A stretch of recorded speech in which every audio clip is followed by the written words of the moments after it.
आप कौन हैं प्रभु? मैं इस ब्रह्मांड से उच्च संसार तक रहने वाली शक्ति हूँ। क्या मैं आपको अपना गुरु बना सकती हूँ? क्योंकि मुझे शिव शक्ति के दर्शन चाहिए। एक गुरु ही ईश्वर के दर्शन करा सकते हैं। शिष्य में वो शक्ति नहीं जो गुरु का चयन कर सके, बल्कि गुणों के आधार पर गुरु शिष्यों का चयन करते हैं। क्या मुझ में वो गुण नहीं जो मैं आपकी शिष्य बन सकूं? ये तो मेरे प्रश्नों का उत्तर देने के बाद ही सिद्ध होगा। मैं आपके प्रश्नों के उत्तर देने के लिए सज्ज हूँ। अच्छा बताओ, कौन हो तुम? मैं ना ये शरीर हूँ, ना इंद्रियाँ, ना मन, ना बुद्धि। मैं वो शुद्ध चेतना हूँ जो सर्वसाक्षी है।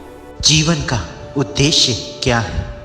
जीवन का उद्देश्य उसी चेतना को जानना है जो जनन मरण के बंधन से मुक्त है। उसे जानना ही मोक्ष है। और जन्म का कारण क्या है? अतृप्त वासनाएं और कामनाएं और कर्म फल, यही जन्म का कारण है। संसार में दुख क्यों है? लालच, स्वार्थ, भय, यही संसार के दुख के कारण है।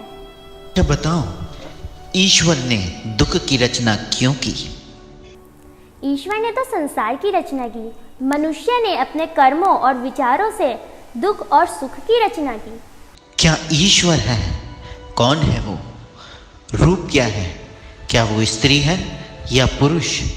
कारण के बिना कार्य नहीं। यह संसार इस कारण के अस्तित्व का प्रमाण है। तुम हो इसलिए वो भी है। इस महान कारण को ही अध्यात्म में ईश्वर कहा गया है। वो न स्त्री है न पुरुष। उसका स्वरूप ही सच्चित आनंद कहा गया है। अच्छा, यदि ईश्वर है तो वो करता क्या है? वो नाकार ही सभी रूपों में स्वयं को व्यक्त करता है। वो ईश्वर संसार की रचना, पालन और संहार करता है।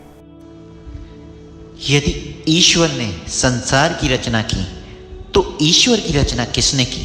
वो अजन्मा, अमृत और अकारण है। अच्छा बताओ, भाग्य क्या है? क्रिया और कार्य का एक परिणाम है।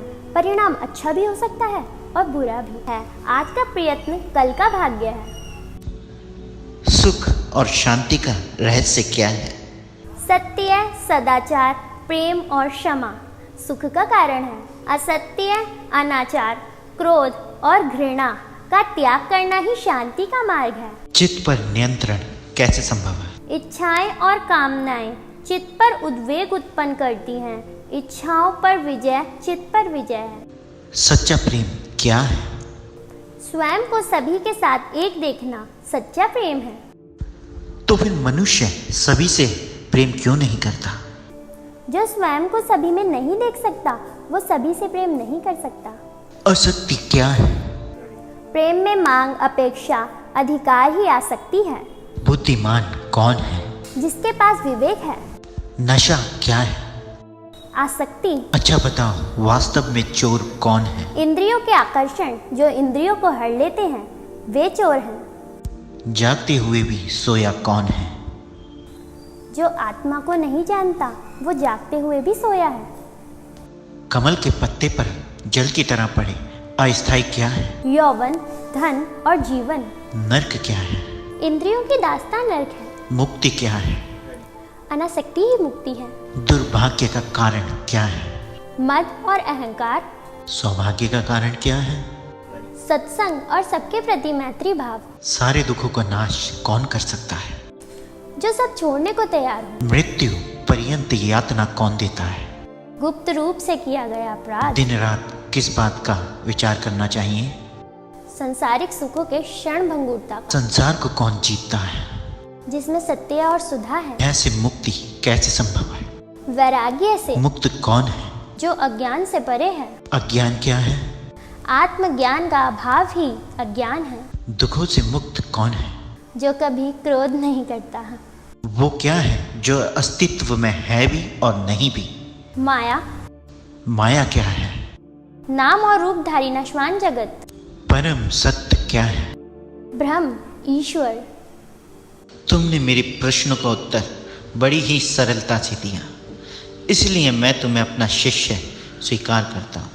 हे गुरुदेव, अब आप मुझे शिव शक्ति के दर्शनों का मार्ग बताएं।